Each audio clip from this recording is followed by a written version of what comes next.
1.9, you have pictographs, bar graphs, and line graphs. Pictographs, see, it says picto, that's like pictures. You're going to have some kind of a little picture, or it'll be a circle or something on the graph. Like you're going to have a graph here, and if you're talking about CDs, they may have a picture of a CD that says each one of these little pictures means 50 CDs. So it's going to have a key that tells you how much each picture stands for. Okay? So it may tell you like how many CDs a store bought. It may say Walmart. It may take a lot of pictures to put how many Walmart bought. It say 50, 100, 150, 200. Okay, what if we see like a half of a picture? Half of 50. So it'd be 25, right? So that'd be 100, 200, 25. Okay? So the key tells you how much each one of those pictures represents. Let's have the dollar store. Okay. How much is that? 125. So pictographs, you're going to be able to read them just by, it's not, everybody's not going to get the exact same answers because they don't always do an exact half of a picture either, right? Sometimes they may do just a little sliver of a picture, or like maybe a fourth or a third. Everybody's going to get different answers for this. So as you're grading this homework, if you're even close to what it says on the pictographs, that's fine. You're not going to have an exact answer for reading pictographs. Okay. Everybody pretty much understand that? We don't need to go over it. As you're doing your homework, if you want to do that first, then you can ask questions while you're in class. Okay, the next is bar graphs.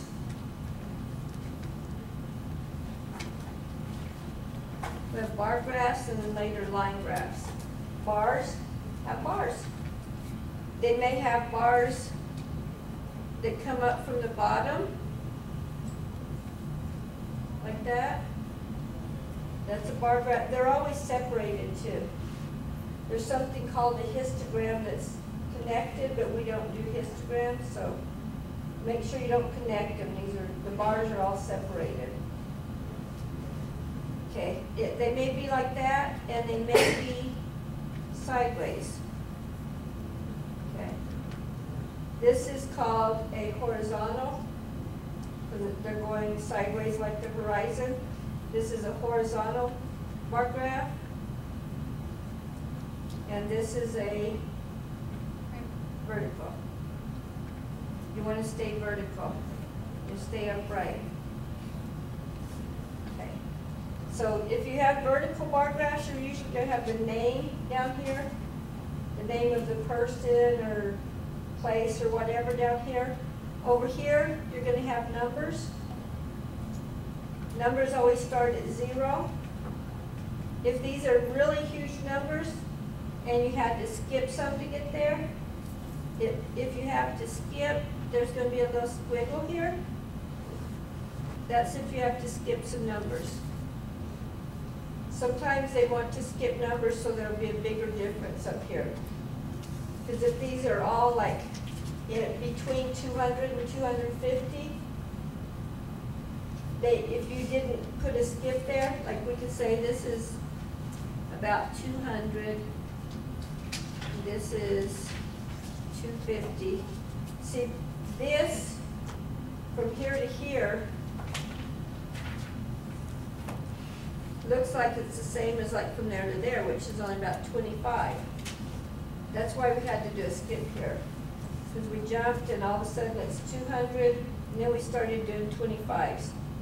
Anytime you have a graph, you need to make sure that your intervals, these are intervals, these need to be equal. So if you have to skip and then start doing some numbers, make sure to put that little squiggle mark, okay? That's what it's for. If you have a horizontal, you'll have the names of the people or places or things over here. The 0 will start here and your numbers will be over here. And that's not equal right there, is it? Look how fat that is and then skinny. It's not going to be like that. You're going to have equal intervals all the time, okay?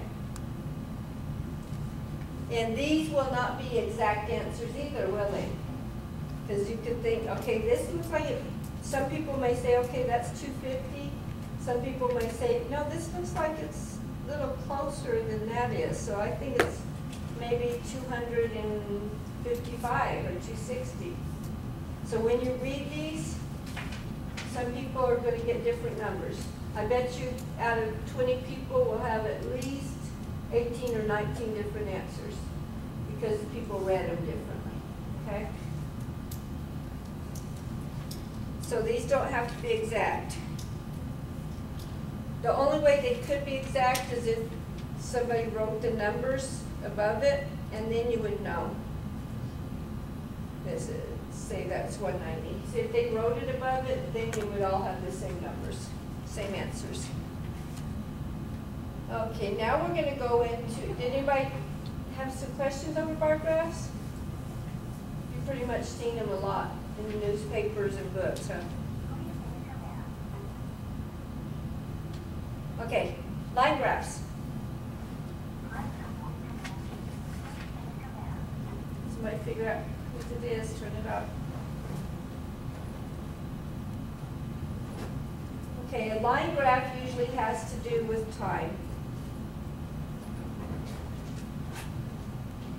Usually your time goes from the first, like the first year or whatever over here, and then they progress through the years, like 1910, 1920.